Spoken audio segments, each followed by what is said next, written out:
Сәлеметсіздер ме, құрметті студенттер? Мен Мұхамеджан Тынышбаев атындағы Шымкент көлік колледжінің математика пәнінің оқытушысы Жолдасбек Азиза.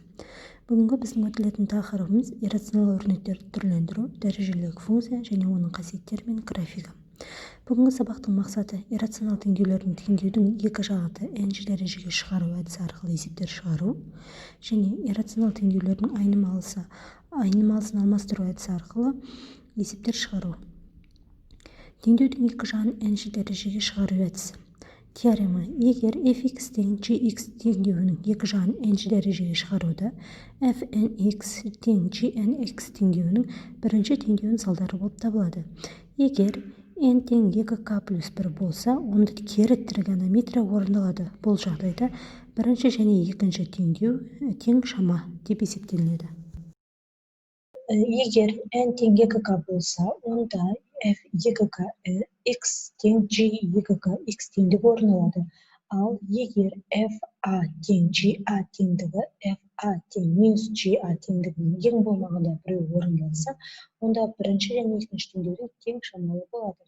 Сондықтан fx тең gx иррационал теңдеуінің шығу кезінде екі жағы жұп дәрежеге шығарғанда бөгде түбір пайда болып қалады. Бөгде түбірді анықтау үшін қосымша 2k түбірасындағы gx тең fx тең gx шартын енгіземіз. Gx үлкен немесе тең 0-ден, бұл жағдайды теңдеуде мына теңдеу пайда болады, теңсіздіктер жүйесі пайда болады. fx тең g2kx gx үлкен немесе тең 0-ге. Мысал ретінде бір есепті қарастыратын болсақ, түбірасында 6 азайтылған 4x минус x квадрат тең x плюс 4. Бұл бірінші шешімін анықтаймыз, яғни екі жағында квадраттаймыз, квадраттық түбір болғандықтан екі жағында квадраттаймыз.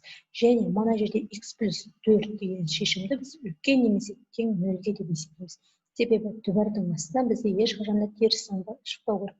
Сол үшін теріс таңба шығатын жағдайларды біз алып тастаймыз. Енді бұл теңдеудің шешімін табатын болсақ, бізде x тең минус 5-ке және минус 1-ге. Ал теңсіздігіміз x үлкен немесе тең минус 4-тен, яғни минус 4-тен кіші санды қабылдамайды. Бұл жерде біз 5 минус 4-тен кіші болғандықтан ол бізде бөгде түбір болады. Сонда шешіміміз тек қана x тең минус 1-ге. Енді иррационал теңдеудің айнымалысын алмастыру әдісі арқылы шығару, яғни бұл жерде біз жаңа айнымалы енгізуіміз керек. Бізде 2x квадрат плюс 3x плюс түбірасында 2x квадрат плюс 3x плюс 9 тең 33-ке теңдеуі берілген. Бұл жерде мен түбірдің астында тұрған өрнекті түбірмен бірге жаңа айнымалыға енгізетін болсам, y-ім тең түбір астында 2x квадрат плюс 3x плюс 9 теңдеуі болады. Бұның орнына апарып қоятын болсам, менде x квадрат плюс y минус 42 тең 0-ге теңдеу пайда болды. Бұл теңдеудің шешімдері алды және минус 7. Менде минус 7-ні қабылдамайды, себебі мен мына теңдеудің орнына қоятын болсам, мұны қанағаттандырмайды. Келесі тек қана оң таңбаны алатын болсам, онда менде түбірдің астында 2x квадрат плюс 3x плюс 9 тең 6-ға бұл теңдеудің шешімі 3 және минус 4,5. Сонда жауап менде 3 және минус 4,5 тең болады.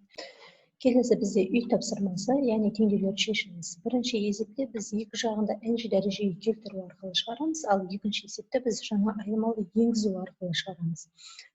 Бүгінгі тапсырма түсінікті болды деген ойдамын. Назар қойып тыңдағандарыңызға рахмет.